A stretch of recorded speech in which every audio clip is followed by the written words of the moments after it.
Okay, so we just finished talking about these with multiplication and multiplying a binomial by a trinomial, but most of the time when we did that, we ended up with a bunch of terms, right? We ended up with a bunch of x cubed, x squared, x, and the constant. But in this case, what happened, our x squared terms canceled, our x terms canceled, and we were just left with the third degree term and the constant term. That can happen sometimes. What we're going to look at today is we're going to factor these things. So we're going to go from this expression right here, and we're going to put it in this form right here. And then the second one, we multiply the binomial times a binomial. Yes, sir? It is supposed to be positive 35. Thank you. Thank you, sir. You are correct. That is positive 35. That's what Miss Redmond makes mistakes too. Thank you for pointing that out. It is positive 35. Negative 5 times negative 7, positive 35. Okay, but most of the time when we multiply binomial times a binomial, the result is a trinomial, 3 terms. Usually we end up having to combine some terms because they have something in common. But in this case, it didn't. Okay, we ended up with x cubed instead of x squared, and then we had the quadratic term, the linear term, and the constant term. So same thing here today. We're going to go from expressions like this, and we're going to put them in their factored form, and I'm going to show you how we can do that. Okay, so we're going to start with factoring the sum and difference of perfect cubes. So with factoring quadratics, we looked at that special case, the difference of perfect squares. Gabe, put the iPad away, please. The difference of perfect squares, we know how to factor that. Okay. Today we're going to look at the sum and difference. So we can do the sum when we've got perfect cubes. So we do have a list of perfect cubes up here by the board.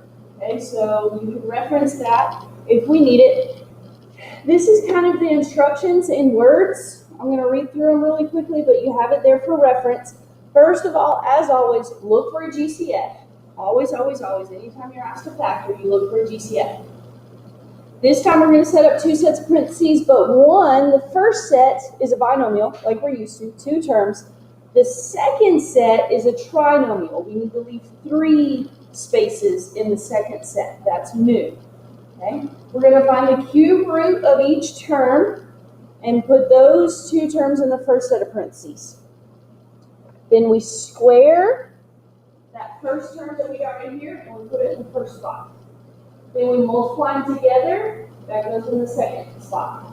And then we square the second term, and that goes in the third place, okay? I know that's a lot of information at one time, but that's how we do it. Now, I don't put the signs in there, the pluses and minuses, I don't put that in until the end. And I use the acronym SOAP, okay? SOAP stands for same. The first sign is the same as what you started with. The second sign is the opposite of that one, and the last one is always positive. Okay, so same, opposite, always positive. Okay, so this is all about being methodical. Keep the process the same, and you'll learn how to do it, and you won't forget about it. Okay, so first example here, 125m cubed plus 1. We should always look for a GCF. Well, one of our terms is 1, so that means there's no GCF. Okay. Now, we look at our list of perfect cubes and make sure that 125 and 1 are on it. Yes, they are. 5 cubed is 125. 1 cubed is 1. So we're good there. So let's set up our parentheses and let's factor this. Okay. So leave yourself 2 spaces and then 3 spaces. The cube root of 125 is 5. The cube root of m cubed is m. The cube root of 1 is 1. Now notice, I didn't put a sign there yet. I wait until the very end to put a sign there. All right, now let's fill up our second set of parentheses. We square the 5m. So 5 squared is 25. M squared is m squared. Then we multiply those 2 numbers together. 5m times 1. So we put 5m in the middle. And then we square the 1. 1 squared is 1. And then we use same. So we started with a plus, so the same is a plus, opposite's a minus, the last one's always positive. Now, I know that that looks like we just made that a more complicated problem, but remember what the purpose of factoring was. We used factoring to solve quadratics. We're going to use factoring to solve polynomials as well. What I just did was I put it in a form where 5m plus 1, I can very easily solve that. Okay, and then this quadratic over here, it's not factorable anymore. Okay, this will never factor any further. Never, okay, I promise. If it's the sum or difference of perfect cubes, it will never factor further. Never factors further. Okay, so we can't factor it, but if we can't factor it, then we can solve it using the quadratic formula. Okay, we can solve it using the quadratic formula. So I just put it in a form where I can solve this without having to rely on my calculator. Because guess what? This is only going to cross the x-axis one time, but it's a cubic function, so it should have 3 solutions, but I can only get 1 from the graph. So I got to be able to get the other 2 from somewhere else. Okay, let's do another one. 8 plus 27m cubed. Now, the variable comes second. Just leave it that way. Okay, don't change the order. Just leave it the way it is. 8 and 27 don't have anything in common. They are both perfect cubes. They're on our list. 8 is 2 cubed. 27 is 3 cubed.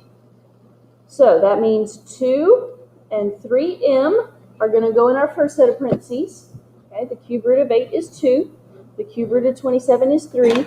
If you're curious about the cube root on your calculator, if you want to use that, because I can't have these posters up during your exam, it's under math, and it's option number 4 is the cube root.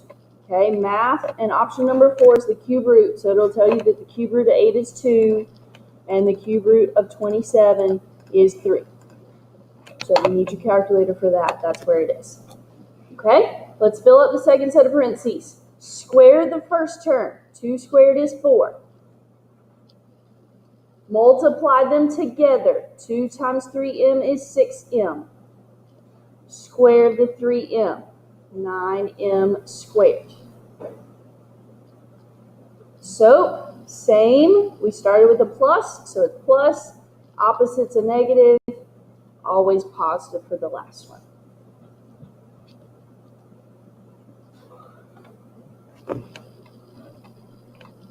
Okay, I put example 3 or C on there because a lot of people overlook this. This is the sum of perfect cubes. M cubed plus 1, those are perfect cubes. Everybody kind of forgets about 1 being a perfect, 1 is a perfect everything. 1 squared is 1, 1 cubed is 1, 1 to the 4th is 1. 1 is a perfect any power you want, okay? So we've got m and 1 will go in our first set of parentheses.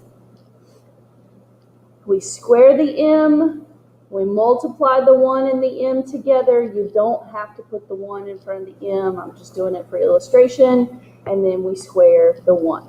So, same, opposite, always positive.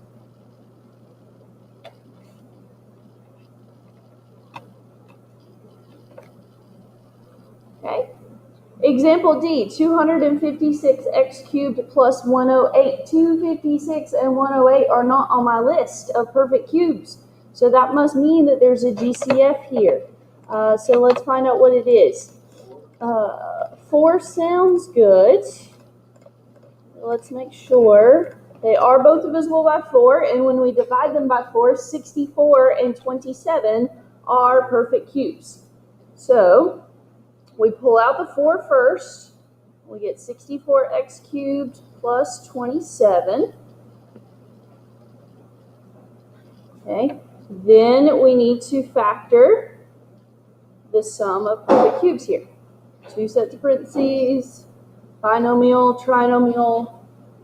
4 cubed is 64, so we've got 4x. 3 cubed is 27, so we've got 3. We square the 4x, that gives us 16x squared. We multiply them together. 4x times 3 is 12x. And we square the 3. That gives us 9. Same, opposite, always positive. Hopefully you'll hear me saying this in your head as you're doing these problems. Okay, 4x cubed plus 4. Again, 4 is not a perfect cube. So, obviously, 4 is our GCF here. So when we take it out, we get x cubed plus 1. Don't forget that plus 1 to hold the place. We've already factored x cubed plus 1. We just used a different variable. Okay, so we've got x and 1, square the x, multiply them together, square the 1. Same, opposite, always positive.